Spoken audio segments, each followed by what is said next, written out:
Coach, you've talked about firing the free throw coach, but the free throw coach. Yeah, that was me. Free throw coach showed up. 3-point coach needs That talking. was me. Yeah, well, I'll take credit for both.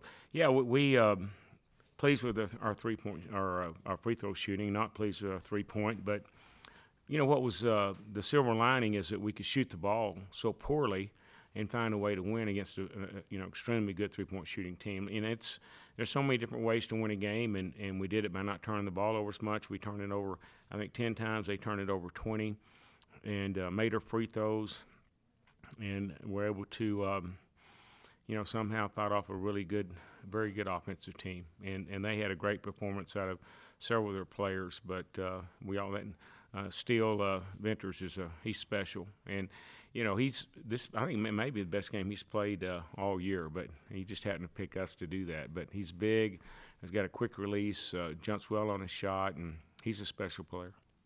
Talk about the impact that KJ Allen made, especially with a couple hustle plays. Yeah, KJ's got some experience and knows what we want. He did. He made some nice hustle plays, tipped some balls out, and he really fought tonight. And that's what I was most pleased with this team is it's just their fight that we didn't see the last game. So it was encouraging. We're still making a lot of mistakes, but to see that kind of effort is something we can build on.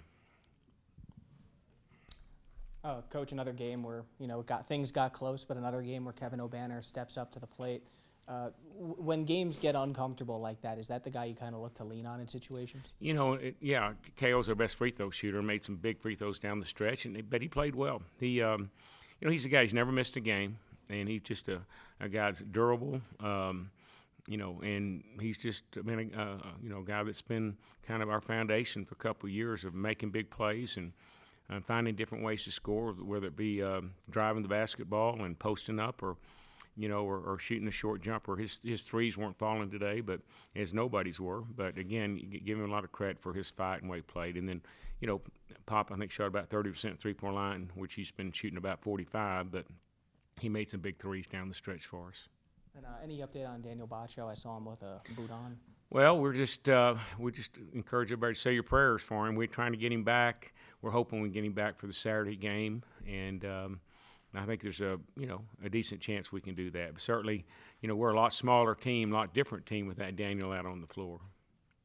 And the players spoke a little bit about, in games like this you learn things, and they've said that the past couple of games too. What are you seeing that they're learning when these games get a little too close for comfort at times? Yeah, that's a good question. I think one thing they have to learn is that you can't take a possession off. You can't even take a pass or two off, and because teams in the Big 12 are no different than Eastern Washington. They've got shooters, and you just can't give them open looks. Everybody on the team could shoot the ball, and so I thought it was good for us to try to. We didn't play 40 minutes of great defense at all, and you look at the percentages, you think it wasn't, but they made a lot of big shots. But it's a start where we can kind of build on that intensity and trying to maintain that type of effort for 40 minutes. So I think it was really good for our guys to learn some of the things it's going to take moving forward. Coach, what did you think of Robert Jennings' play in his kind of without Baccio kind of circling? Yeah, I mean, again, I think Robert had some really good minutes. We were just kind of moving them back and forth between he and KJ, and Robert's going to be a really good player, and we like his physicality. This team was a little tougher to guard because they could all shoot the three and they were spread out. There wasn't really a true post player on their team, so that's when we kind of moved KJ with a little bit more quickness and experience to help us just cover the 3-point line. We didn't see Kerwin Walton, very limited from Elijah Fisher. What is the confidence level of them getting in the rotation for Big 12 play? I think it's just experience, and just they've got to continue to prove it in practice every day on the defensive side. We were putting so much emphasis on the defense just because it was a challenge, for all of us to get out there and keep our hands up and try to get those deflections, keeping these guys from shooting over the top of us. Coach, it looked to me like your energy and your effort in the second half really picked up quite a bit, and yet in the first half you gave up 29 points. In the second half you gave up 41. If indeed the energy was better, how do you account for for that sort of contradiction. No, it's a good question. I'll have to go back and watch film and get back to you on that, Joe. But but I do think at halftime, I mean, our guys entered the game, and we told them, when you tell them, go over the scouting report about how tough this team is, how well they shoot, and then, you maybe look over the record, and some of these guys just don't really understand and buy and respect the team. Probably even though they did better this game, but I think by halftime they figured out we better get out and guard them. And I think Eastern Washington had a lot to do with that. They came out and played really well the second half, moved the ball, and they run a lot of good stuff. And it's this game, even though it doesn't show it on the stat sheet, but we proved ourselves that we can play some defense, and I think all the coaches agreed. We just got to continue to move forward with that. So, but I thought a lot of it just came in how hard these guys played. And KJ Allen, does he have a sort of a knack or a specialty for offensive rebounding, missed free throws? Because I noticed he got one of those right after you subbed him in late in the game, subbed him in for Tyson, and then he nearly got another one a little bit later on. He nearly did, yeah. KJ's he's deceptive. He's really, really quick, and we list him a little bigger than what he really is. But he's got just a great bounce about him and a twitch when he can get up and just out jump people just with his quickness, and so he uses that, and he's good around the basket. And I saw him make one play where he spun and went to the basket. So. He's hard to guard, and again, you don't see that, but he's deceptively quick, and it was a good game for him, something he can build on.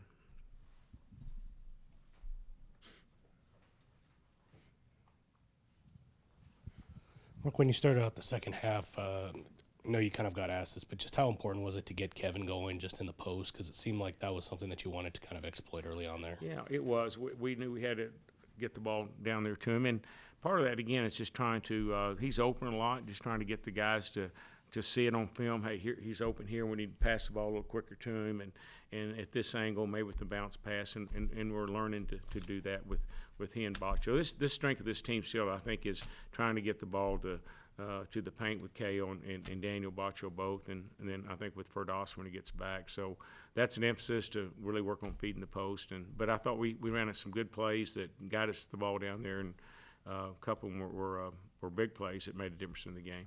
I know Kevin said it's going to be a journey with this young team, but how have you seen Lamar and Pop kind of just gain their confidence? Especially Lamar? They're both great guys, and got a lot of experience just playing summer league ball, get some really good competition, even though Pop was out this past summer. But Lamar's played against some of the best high school and five-star players in the country. So, he understands that, and he's got a good head on his shoulders. He's a tough young man, and he's what I'd like to think we're all about. He comes to work every day and loves the game and loves to win. Just with those two, I know you talked about it, but just kind of giving them more minutes, is that just something that you just kind of have to live with? That sometimes they'll make a mistake, but then you've kind of seen Pop gain his confidence, shooting some big threes late, and then Lamar being a little bit more aggressive on defense, as we talked about as well. Yeah, love to get Pop the ball more, getting some more shots, and continue to get Lamar better on the defensive end. I also want to give Davion a lot of credit. He had 6 steals, had one of his best defensive games. I was really proud of the way he played. And then Jalen, just getting Jalen back on the floor. We got to remind everyone he hadn't practiced hardly at all for a week, and so he's a little bit rusty, but he gave us a lot of good effort. All right, thank you all. Guys, another game, a little too close for comfort at times, but you end up battling back into it. Just want to get your overall thoughts first. Start with you, Kay. It was a good win.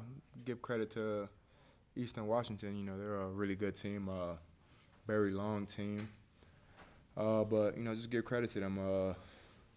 It was closer than we wanted it to be, and we still have lots of ways to go, especially for what Texas Tech is all about. They won pretty much every 50-50 ball, and we gave up 70 points. So we know we're not there yet, but at the same time,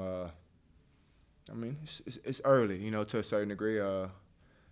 We don't have to be to our fullest capability until, Big 12 and then the tournament. So it's just a journey, We got a group of new guys, and, it starts with me, We just got to be better, but it was a tough win. Still happy for the guys, and we just got to keep getting better. I mean, it was a hard-fought game. I mean, I guess every game's going to be too close for comfort. I mean, that's a part of playing basketball. It's not going to be easy. We don't even expect it to be easy. It's all about, just pushing. Every day in practice, every game. Like, you got to go out there, you got to go out there, and you got to play. Got to play hard, you got to go out there and hoop. And the best things that we came out with the win, and that's all that matters. I guess when you guys do get into those close situations during the game, what are you guys seeing out there on the floor? I mean, it's an opportunity for us to fight or flight, That's when players make plays, and, it's good for us, It builds resilience, builds toughness, and like I said, especially with a lot of younger guys, we need stuff like this. We'd rather go through this stuff now than go through it when we're in the conference and especially in the tournament. So, of course, we can sit here and just, nitpick on everything, but at the same time, we're going to go through these stuff regardless. So we'd rather go through it now. That way when we go to, conference, we could be ready to go and know how to, fight. When we go to Kansas, we're not going to be up the whole game. At Kansas, we'll probably be down. Ain't no telling. But we will remember these moments right here where we have to fight, dig in, and hold each other accountable, and it builds good fruits that we need. Davion, in terms of what you were able to do today, career best 6 steals, did you kind of feel like the defense was kind of helping create that offense and that kind of got you all going down the stretch? I mean, I'm just trying to bring toughness. That's it. I know what I'm capable of on the defensive end. And every game I'm just trying to be more and more. If I can set that defensive tone for the guys, then that's what I want to do. Defense wins games, and if we want to play deep in March and early April, then we got to play defense. And I just want to just keep bringing that, and just keep using that, man. Just keep using that. Every time I play defense, I feel like I feel like me individually have a better game, and us as a team. If we play defense, it sets up our offense. So just gotta keep that going. I've asked you a couple times about the freshmen. How big did Pop kind of come out tonight? Not only that, but then Lamar just with his steal, his dunk, and then Pop with the baseline layup to put y'all up. Yeah, Lamar had 2 dunks today. He don't ever dunk in practice. But it's good. I'm telling you, they're good. Just like I told y'all earlier, just early in November, man, they're going to get better each and every game. Not every game's going to be perfect, but each and every practice, each and every game, they're going to get better. And that's what it's all about. You guys just keep getting better. Just get better, just get a little bit better every day, and it's going to add up, and that's what they're doing, and it's great for our team. Kevin, in that second half, it seemed like Coach was kind of getting you the ball a little bit in the post. I guess how did that help the offense kind of get going a little bit early on in that second half? We knew we had a mismatch down in the post, and thankful for the coaching staff and all that to realize it, and we knew what we did in the first half that we had to do in the second half. So just good awareness from the coaching staff and the players who even trusted me to put me in a position to get the ball down there. Last one from me for both of you. In terms of giving up the 11 3-pointers today, is that just something like you all talk about, just learning and then just kind of trying to figure stuff out to kind of improve yourselves going into Big 12? It's unacceptable. There's really no justification on giving up 11 threes. Especially from even since I've been here last year, #1 defensive team in the country, and to be in a position like this, but we still got ways to go. But it's a journey though, and we have a group of guys that like the challenge. What fun is it if it's not a challenge to it? So it's still December. We got time to clean it up. Before we get ready for conference, but we're just trying to embrace the challenge, keep embracing it day by day, and just fixing it. But 11 threes is it's not good, especially when we're trying to be high in KenPom. So just got to get back in the lab and just address all that and fix it. Davion, I see you a lot during the game, trying to fire the guys up, feeding off the crowd, trying to get people rowdy after big plays, trying to keep them in the game after tough plays. Why have you taken that upon yourself to kind of be the spark plug of the team? Because I love the game. I just love to play basketball, and I love to play with these guys. I have a group of guys that I love playing with, that I call my brothers every single day. Every single I wake up, I choose them, and and I know they choose me in return. And me doing that, me playing as hard as I do, is I just love playing. I love giving little kids high fives and laughing and maybe have a mean mug at times, and smiling out there. I just love playing basketball.